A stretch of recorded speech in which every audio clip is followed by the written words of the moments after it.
Prestations et services SARL, la solution rapide pour toute activité des transactions immobilières en République démocratique du Congo. Vente, achat, gestion, estimation, mise en location des biens meubles et immeubles. Contactez-nous au +243 85 27 79 630. Vous avez une parcelle à vendre, un terrain, une villa, une concession, un bureau et un appartement à vendre ou à louer. Contactez-nous au +243 85 27 79 630. La CPS SARL est la... Oji mamacita, Oji mamacita, tu demandes de qui, de moi, de nous, pour toi je t'ai redessus massa. Vas-y mamacita, Oji mamacita, en plein ensemble je t'ai dit j'étais à travers les Mininga. Oji mamacita, tu demandes de qui, de moi, de nous, pour toi je t'ai redessus massa. Oji mamacita, en plein ensemble je t'ai dit j'étais à travers les Mininga. Quand je pense à toi je suis pas allé, je suis péché encore. Tu t'en fous de mes reproches et de mes erreurs qui sont moches. Les appels pas de venir dans la rage, je deviens rage. Quand je suis dans le... Mbote libota nanga mbote na bino. Toye kota la ndako oyo tozali boso la au portail ya batol. Ils en a 4 appartements habitables. Donc tu en as 4 appartements habitables de likolo de ils en a si. Mais to laksana no quartier nde toyo kana ki bongo tozonga zusu na ndako. Voilà, donc awa toza na balabala sikoyo la Prince donc de la lobaki le pan oyo eza non loin ya Macadam, donc quartier eza kitoko. Donc atona Macadam kala te tozonga na avenue poto kinde to koma ti place ndako ezali. Donc ndako wana to moni wana ebimsela biso $450 le mois. Donc awa toza sko Macadam tozo kota sko avenue pour tout là que ça parlait si kezali. Donc ndako eza à 3 minutes, il y a Macadam. Au Babeni Macadam, il y a Nzitabodi. Donc, à la commune, il y a Mongafula, dans le quartier Kimberley City. Au Baby Kimberley City, la Beta CT dans Kimberley City, le système toujours, il y a des découvertes, il y a des quartiers. Donc, au Balela qui au érosion, au Nini, tout autant dans le quartier, beaucoup dans le quartier. Donc, tout côté on a parlé tout à l'heure. Voilà, donc awa toza sous le bosso ya lupango. Na lobaki déjà na 4 appartements, de likolo de nassé. Bon, kota na kati. Voilà, donc awa to kotisko na kati ya lupango. Donc tota là lupango ndenge ezali. Ndako eza récemment construite. Donc et uto tongama ba kala mingi te ba une année 2 ans passés. Depuis ndako te ko tongama moni quelques finitions.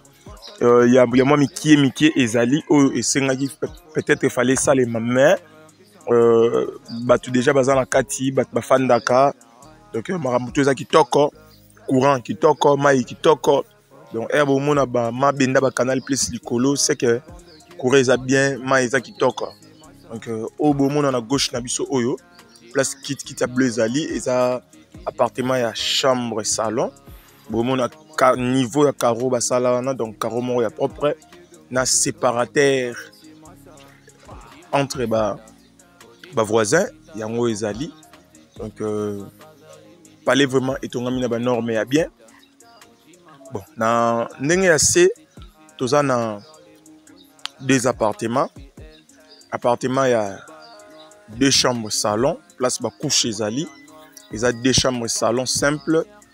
Awa place to telemi na gauche à place tozo lakisa ba carreau oyo ya kitoko oyo eza chambre salon et puis awa toza na o babengara escalier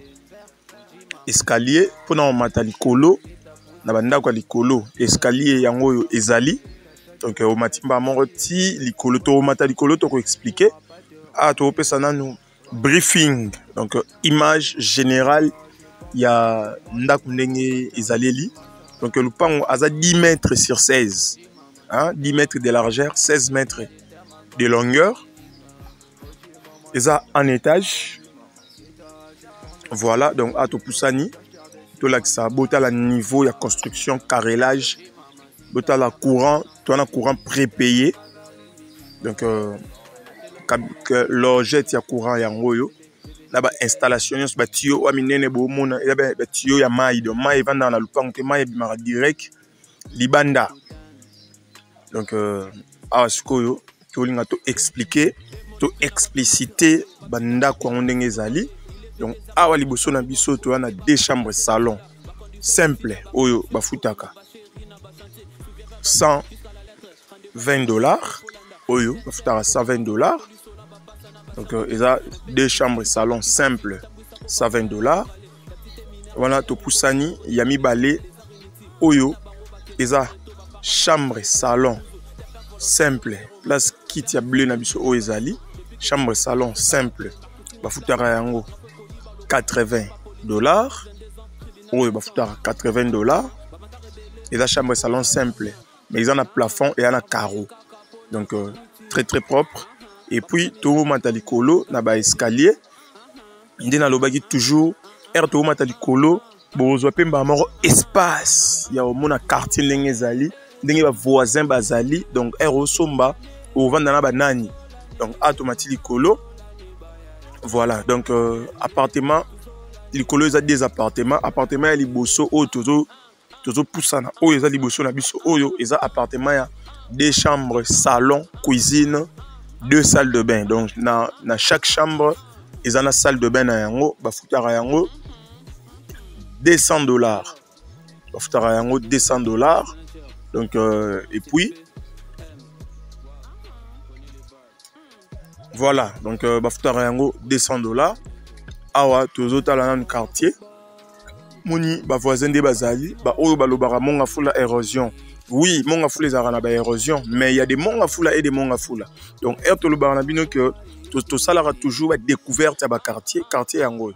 Na habité bobumona ki makadam érosion eza côté nini je ne sais pas. Donc quartier eza très bien, lupangu bache $75,000 à discuter. $75,000 à discuter avec un revenu il y a plus de $450. Donc oyo eza liboso na biso eza ndaku ya chambre salon cuisine salle de bain et à climatisé. Oyo eza liboso na biso c'est climatisé bafutaka yango $100. Donc voilà un peu structure ya lupango ndenge ezali. Pona ba oyo bakozala intéressé to bengani totala lupango to solola ndenge to mesana kosolola toujours. Donc $75,000 à discuter. Propriétaire Aza sur place et puis Aza na posa ya marambo salama. Donc voilà un peu ndaku yango yo bisons totali na lobi eza na commune ya Mongafula à 15 minutes ya Kitambo magasin. Donc soza na Kitambo magasin 15 minutes à Kitambo magasin toza awa Mobimba. Donc marambo so yango wana baletikali na kana